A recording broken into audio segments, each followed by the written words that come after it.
We've been going through Paul's letters to Timothy on Sunday afternoons, and so far we have covered the first two chapters of the first letter. So that means that today we will be in 1 Timothy chapter 3. And this is where Paul really starts to get into the nuts and bolts of church leadership. If you remember, he's writing instructions to Timothy while Timothy is in Ephesus.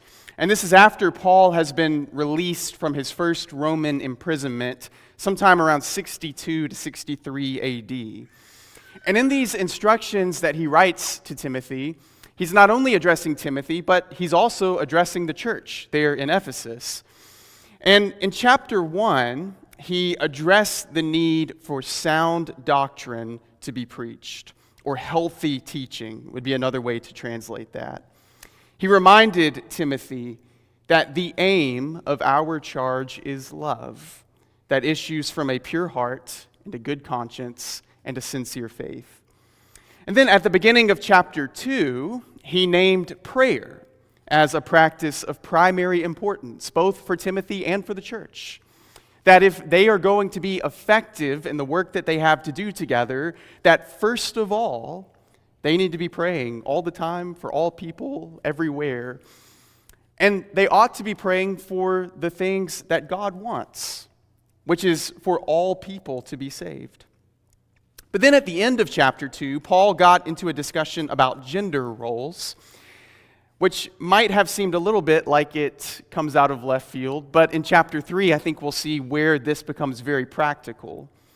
And at the end of chapter 2, Paul cites evidence from Adam and Eve, the first man and the first woman, to explain the differences in how God has designed men and women to function. He explains the complementary roles that God has intended for them as leaders and nurturers. And as we move forward now into chapter 3, what we'll see is a description of the types of leaders that the Lord wants in local churches. And Paul discusses the qualifications for two different roles. They are overseers and deacons. Now, before we get into the text, I want to say a few words in general about these two offices, the concept in the New Testament of elders and deacons, because I think this is an important thing for us to notice about the pattern that we see in the New Testament. The New Testament gives us a consistent pattern of local churches functioning as their own independent bodies. Now, that doesn't mean that local churches never interacted with each other. They often knew intimately of what each other was going through. They knew the struggles and the challenges. Sometimes various individuals might move from one local church to another. And when churches were in need, other churches would respond by sharing their resources with them. If the needs were spiritual, sometimes they would share preachers and teachers. If the needs were physical or financial, they would sometimes share their monetary resources to care for each other in times of need. But there was never a larger governing body that oversaw these local churches. There was never a central headquarters, at least on earth, from which they got their direction or teaching or policies or things like that. Local churches never pooled their resources into some central body that would then distribute those resources. The resources were sent directly from one congregation to wherever the need was. Each local church functioned as its own autonomous group. But another consistent pattern that we see in all of that is that the leadership of these local churches was entrusted to men who were selected to be overseers, as they're called here in 1 Timothy 3. But they're also called elders or shepherds. And in the New Testament, all three of those terms are used interchangeably, of the same men doing the same job. But all three of those roles emphasize a different quality of the job that they have to do. They are overseeing the congregation. They are elders with a level of maturity and experience necessary for the leadership. And they are shepherds feeding the sheep and keeping watch for wolves and dangers like that. And it was very important to Paul that local churches had good local leadership whenever possible. As you follow Paul's missionary journeys through the book of Acts, you see what a priority this was for him. In fact, in Acts chapter 14, in verse 23, it tells us that at the end of Paul's first missionary journey, that he was going to the places where he had just been to preach the gospel, and he was appointing elders for them in every church. It seems to be a high priority to establish this local leadership. And then it's at the end of his third missionary journey, when Paul is on his way to Jerusalem, where he knows that he will be arrested and from there eventually taken to Rome, that it's a priority for Paul to meet with elders. And coincidentally, elders that he stops and meets with are elders from Ephesus. It's an interesting connection here to what we're reading in 1 Timothy. But on his third missionary journey, he stops at a place called Miletus in Acts 20 and verse 17, sends to Ephesus and calls the elders of the church to come to him. And if you were to look in Acts 20, you would also see down in verse 28, as he's talking to these elders, he tells them, "Pay careful attention to yourselves and to all the flock in which the Holy Spirit has made you overseers, to care for the church of God, which he obtained with his own blood." And so there in Acts 20, you actually see all three New Testament terms used. It says in verse 17, he called for the elders to come to him. Down in verse 28, he calls them overseers, and he tells them to shepherd the flock, which implies that term of shepherd. So we understand the concept of these roles by the pattern that we see in the New Testament. But I hope that we don't only understand the concept, but we understand the importance, that we understand the significance, and we really appreciate the Lord's wisdom in organizing things the way that he has. Paul realized that the health of a local church will be highly influenced by the men who are charged with leading it. And so that is a large responsibility for the leaders, as well as for the congregation to recognize. Now, just as overseers were appointed for leadership in these individual churches, deacons were also appointed. And their role would be to serve at the helm of the leaders, of the overseers. In fact, the word deacon literally just means minister or servant. And so I've often thought about it like shepherds and sheepdogs. You've got the shepherds who are the ones that are actually in charge of the flock, but they have their helpers that do the things that need to get done to make things run smoothly. And so with all of that in mind, what we see in 1 Timothy chapter 3 are descriptions of the types of men who would be equipped for these very important roles. Sometimes we refer to this list as qualifications. And I think that that's fair. We can use that word qualification. But I hope that when we say that we understand that this is more than just a checklist. Paul's not just giving us a checklist to go down. In fact, there's a very similar text in Titus chapter 1. And in Titus 1, Paul writes to Timothy, or to Titus on the island of Crete. And he's really giving him very similar directions as Timothy. He's talking about the kind of men that should be appointed as elders or overseers.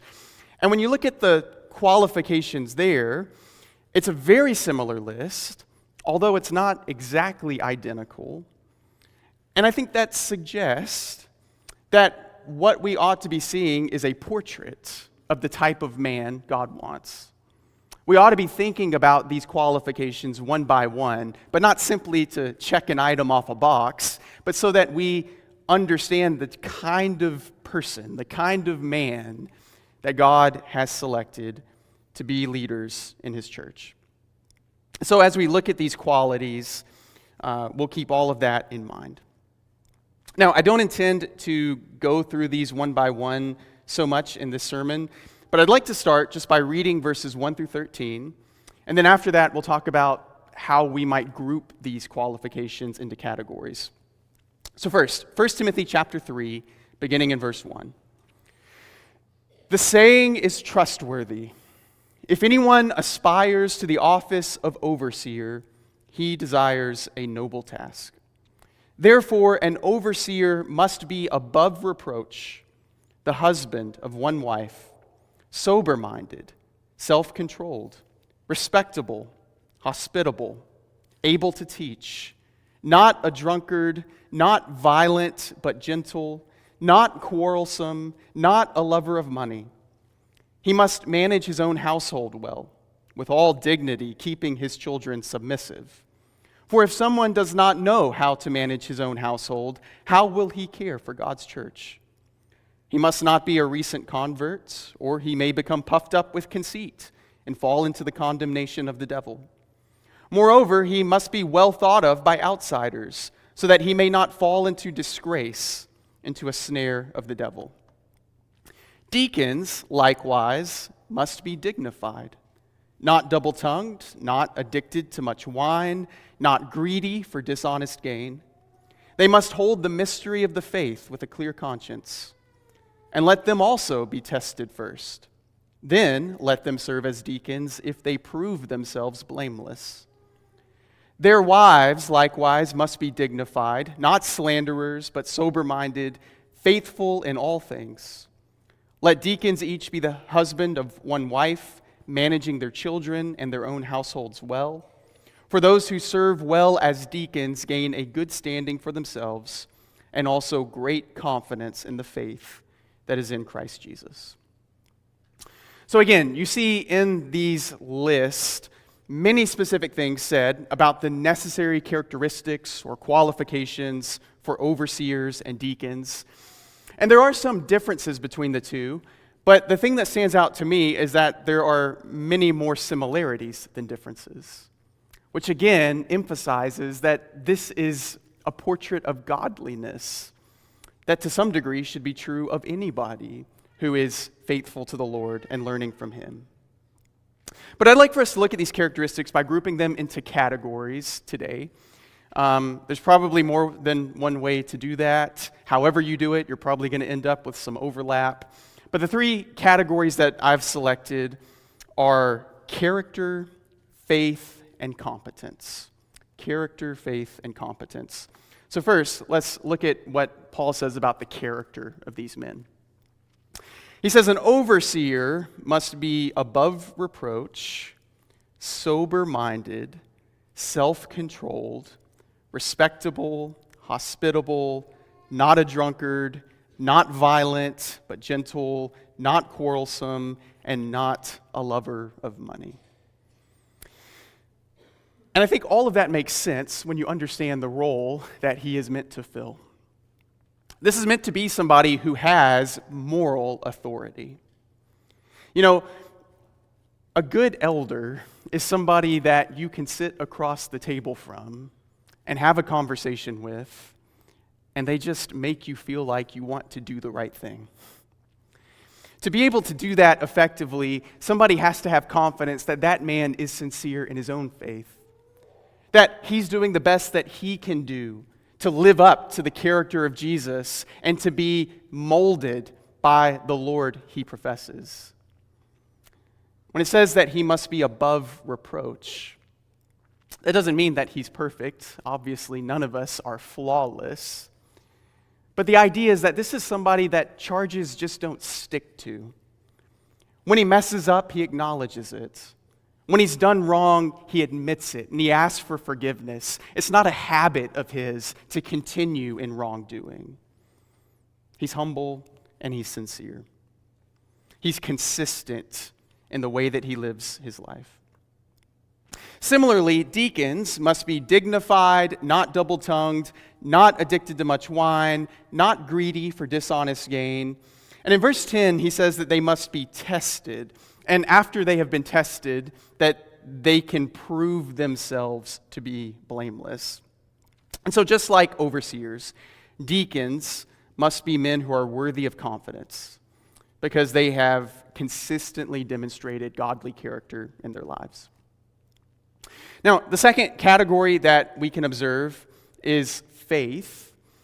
And here he says in verse 6 that overseers must not be recent converts. And then in verse 9, he says deacons must hold the mystery of the faith with a clear conscience. And I think both of these things reflect the need for stability in these men. Interestingly, when Paul writes to the Ephesians in the book of Ephesians, he talks about how we as a church need to be growing up to the measure of the stature of the fullness of Christ, that there's this level of maturity that all of us should be coming to as we attain to the unity of the faith. And the goal there is that we would no longer be children, tossed to and fro by the waves, carried about by every wave and wind of doctrine. And so if that's the goal for all of us, then that must be true of those who are leading us. That they have put their roots down deep. That they have proven over time that they understand the fundamentals of the gospel and that they are holding firm to those truths. And then the third category is competence. Here he says an overseer must be the husband of one wife, able to teach, must manage his own household well, with all dignity, keeping his children submissive, that he must be well thought of by outsiders. Similarly, he says deacons must be the husband of one wife, managing their children and their households well. And then I actually think that the language suggests verse 11 should be applied to both offices. When he says their wives, I think he's talking about the wives of elders and deacons. Their wives likewise must be dignified, not slanderers, but sober-minded and faithful in all things. And so all of these qualities reflect a level of experience in which a man has shown that he can apply what he believes in meaningful ways, specifically in the capacity of leadership. And the proving ground that Paul observes here by the inspiration of the Spirit is a man's home. You notice the similarities between deacons and overseers. Both are qualified by their ability to manage their children or their households well. Titus chapter 1 is where Titus gives us the additional information that overseers should have faithful children or believing children. But the idea, I think, in all of this is that these are qualities that demonstrate a man's competence to be a leader. That by proving himself in his family, then he is able to show his ability to lead God's people. One significant difference here between overseers and deacons is overseers specifically are told that they must be able to teach.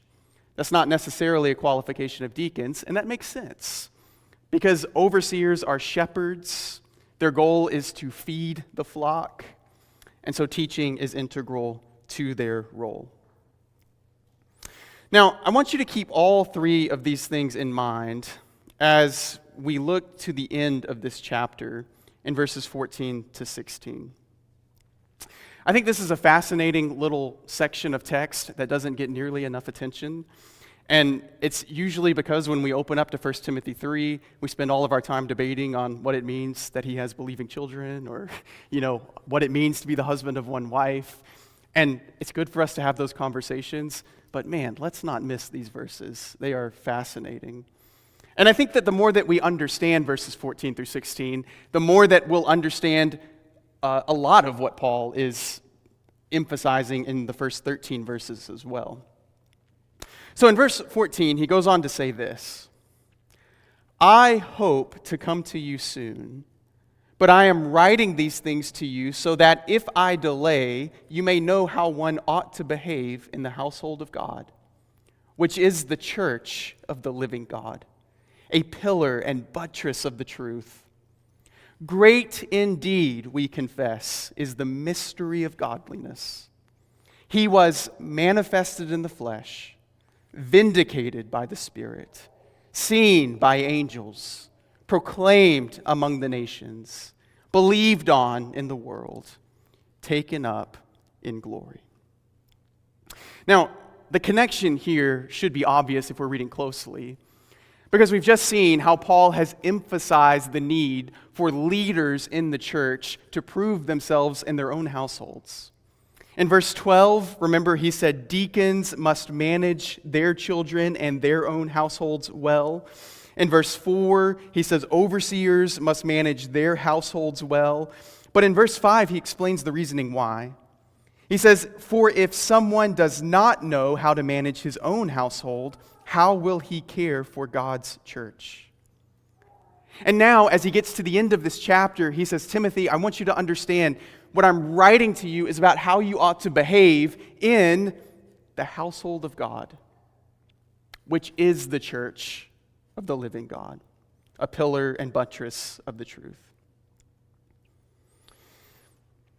As we understand a man's responsibility in his family and the importance of that role, we ought to understand even more the importance of leadership in the church. Because what is the church if not the family or the household of God? He talks about it being a pillar and buttress of the truth. The idea is that the church is the institution that God has selected to lift up the church, or lift up the truth for the world to see. That when people come together and function the way that they're designed to function, when they have strong leaders who are cultivating faith being lived out in a community of people, that it draws attention to the truth for all the world to see. And so when we lead as we ought to lead, then we will accomplish what we ought to accomplish. The way to build a strong church is the same way to build a strong family. There must be people who are sincere in their love for the Lord, and they must be leading with a faith that others can see and follow. And then, verse 16 is probably an early Christian hymn. It might be a poem of some kind. It's not an Old Testament scripture, though you might think it is when you read it. And it's a fascinating series of lines. He says in verse 16, "He was manifested in the flesh, vindicated by the Spirit, seen by angels, proclaimed among the nations, believed on in the world, and taken up in glory." It seems to me that there's a repeating structure here. And that structure could be described as ABC, ABC. So you've got two sets of 3 lines. And the first 3 lines clearly are about the ministry of Jesus. They're talking about his birth, his resurrection, and his ascension.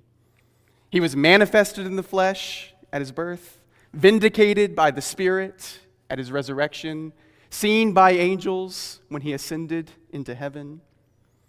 And then the second 3 lines have to do with what his ministry has produced. First, the proclamation of the gospel.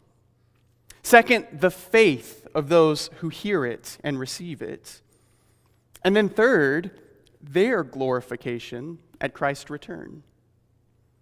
Now, I know you read that and you think, it seems like the last line is about Jesus being taken up in glory. And I think that's intentional. When we meet Jesus in the air, we will be taken up in glory with him also. 1 Thessalonians 4 and verse 17 tells us that. But 2 Thessalonians 1 and verse 10 says this. 2 Thessalonians 1 and verse 10 says that when he comes on that day, it will be to be glorified in his saints. And so there's this idea that when we are glorified, he is glorified. That he is glorified in us and we are glorified in him. That when Jesus returns, then everything opposed to him will be cast out and God will be all in all, as 1 Corinthians 15 says. And so when you put these two parts of the poem or the hymn together, you've got the mystery of godliness being described like this. Because Jesus was revealed, affirmed, and glorified, he is continuing to be revealed, affirmed, and glorified. The life of Jesus is continuing to multiply and spread. The glory of Jesus is continuing to multiply and spread. The borders of the kingdom of heaven that started with the life of its king are continuing to grow from one human heart to another. And that happens through strong spiritual leaders who have the character, the faith, and the competence that the Lord teaches them to have. I think when you understand that, then you can understand even more the significance of overseers and deacons. The Lord intends for people to partake in the life of Christ and play a part in sharing it with others. That as we receive the life of Christ, we become the agents through which his life spreads. And effective leaders in the church are those who lead others to know Christ and love Christ and follow Christ just like they do. And so, with those things in mind, I'd like to give you 3 conclusions from this chapter. First of all, good spiritual leaders are defined by their character, faith, and competence. Certainly, this would apply to the specific qualifications or characteristics that we ought to be looking for in elders and deacons. But the principle also applies in any kind of spiritual leadership that we might be called to partake in, participate in. That if we want to actually benefit others, then we need to be growing in our own character and faith and competence. It also tells us something about the kind of leaders that we should be looking to follow. We've spoken a lot in our Bible class in 2 Peter about the threat of false teachers. And in Acts chapter 20, Paul warns the elders in Ephesus about the wolves that will come in, not sparing the flock. Those who do great harm are those who lack character, faith, or competence. And so if we are looking to learn from others and follow others, these are the criteria by which we should evaluate them. Secondly, the effect of leadership is demonstrated by the impression leaders usually make on the ones they lead. As I thought more about that, I realized that's probably just a more wordy way to talk about competence. But the idea is that when you see the effect that leaders have on others, then you understand why this is such an important topic. A long time ago, there was a wise man who once told me this. He said, "Your son will want to become just like you. So be the kind of man you want him to become." He told me that when Milo was very young, and now that man is with the Lord. But I still remember those words and think about them often. Your son will want to become just like you, so be the kind of man you want him to become.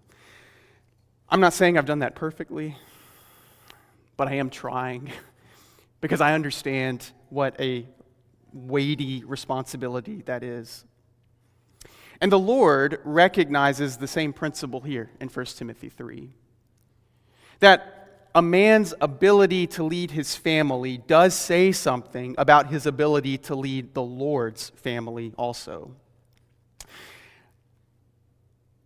Of course, there are some disclaimers that come with that. Sometimes parents do all the right things and their children still go astray. They are their own free will human beings after all. Ultimately, they are responsible for the choices they make. But generally, godly parents can make a strong impression on their children. And you see this in all kinds of ways, even apart from spiritual applications. You know, how often do you see children who just remind you of their parents. Even in little things, the way that they talk or the way that they laugh, sometimes their hobbies or their interests. That's a little bit of an unnerving thing to recognize when you're the parent.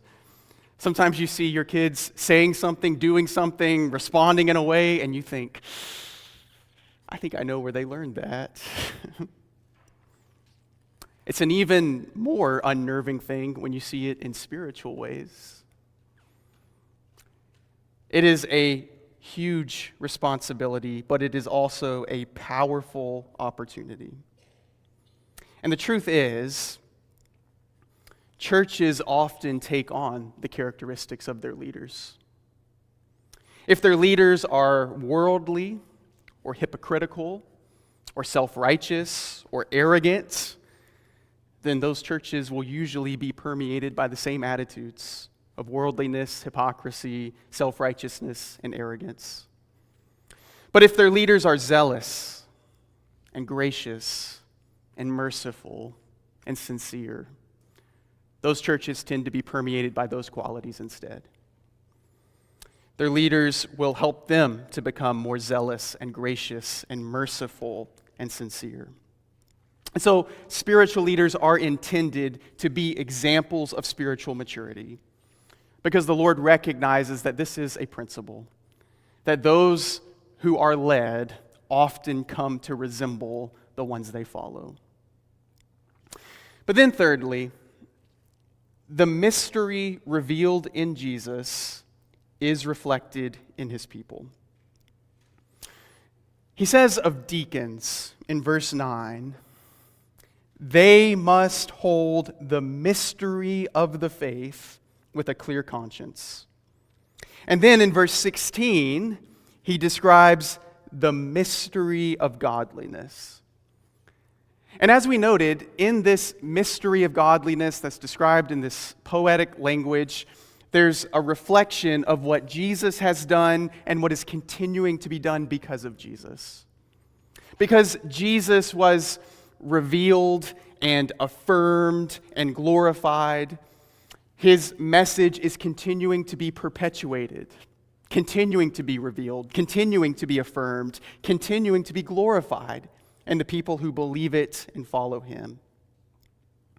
And so the mystery of godliness is the life of Jesus continuing to spread through his people.